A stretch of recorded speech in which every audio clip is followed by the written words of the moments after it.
Hey guys, I'm back again, and today I have for you a review of The Memory of Love by Aminata Forna. This is the Bloomsbury edition, lovely edition. The only problem with this edition is the fact that the font size is a bit small. But other than that, the book was fantastic. Now, this is a book that's told from 3 points of view, from Elias Cole, from Kai, and from Adrian Lockhart. Now, Adrian Lockhart is an Englishman who is a psychologist, and he has come over to Sierra Leone to do some medical work there in the hospital. Then you have Kai. He's a young, brilliant surgeon. He's brilliant. I mean, he does this very intricate surgery in a place where there probably isn't a lot to do the surgery, but he still manages to do it. And then you have Elias Cole, who at one time was a university professor and then became some kind of a dean of the university or something later on in life. Now, it's through the triangle of these three men that the story is built. And not only that, the story is told from 2 points of view. It's told in the first person and in the third person. And it switches back and forth pretty regularly. So the first 100 pages of the book are probably the most difficult because they are the ones that switch perspective the most and that don't give you as much information as you would like. I think this is done on purpose because the writer wants to take you out of your comfort zone and put you on her turf. And it's done extremely well because eventually what will happen is that you will stop trying to drag the book onto your turf, and you will find yourself in this story that you're trying to, discover as you read along.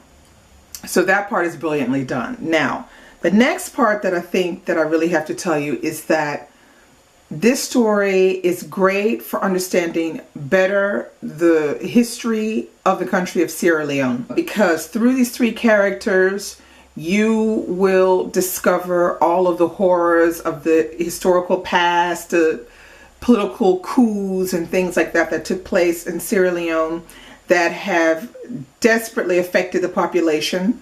So you learn through these three main characters, but also through some of the other minor characters in the book, of all of the atrocities that took place during these coups. And you see how it affects these people. And you can see that they're very much surviving on anything and everything that they can. And you see how difficult it really is. Now, the next parts of the book that I want to talk about is the writing style. The writing style is very, I would say, it's very detailed. The description is on the spot.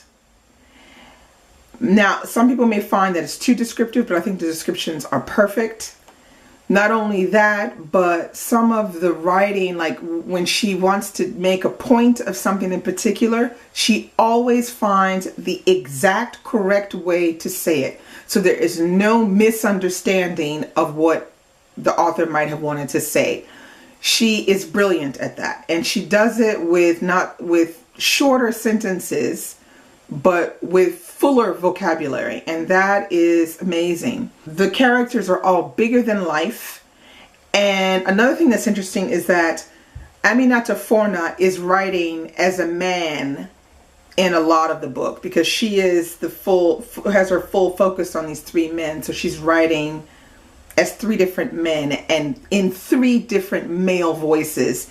And I must say she brilliantly pulls it off, because not at one moment did I think that anything that any of these three characters said didn't sound like something a man would say.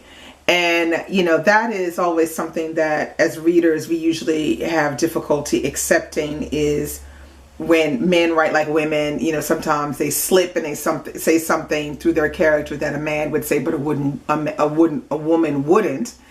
And in this one, not at all did I have that feeling concerning the writing.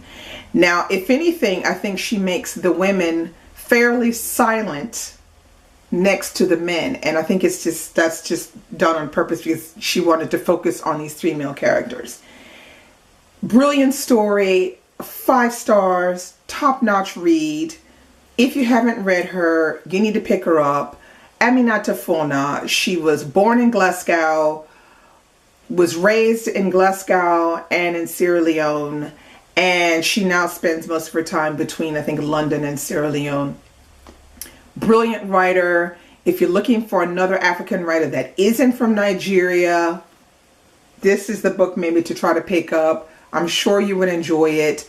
For all of those who want something that's not so intensive a read, because it is a challenging read, because like I said, the first 100 pages will challenge you. And a lot of people want to throw the book down, you know, by the time they're on page 50, because they're like, where is this going? You know, don't worry about where it's going. Just let it take you where it's going. That's all I have for you today.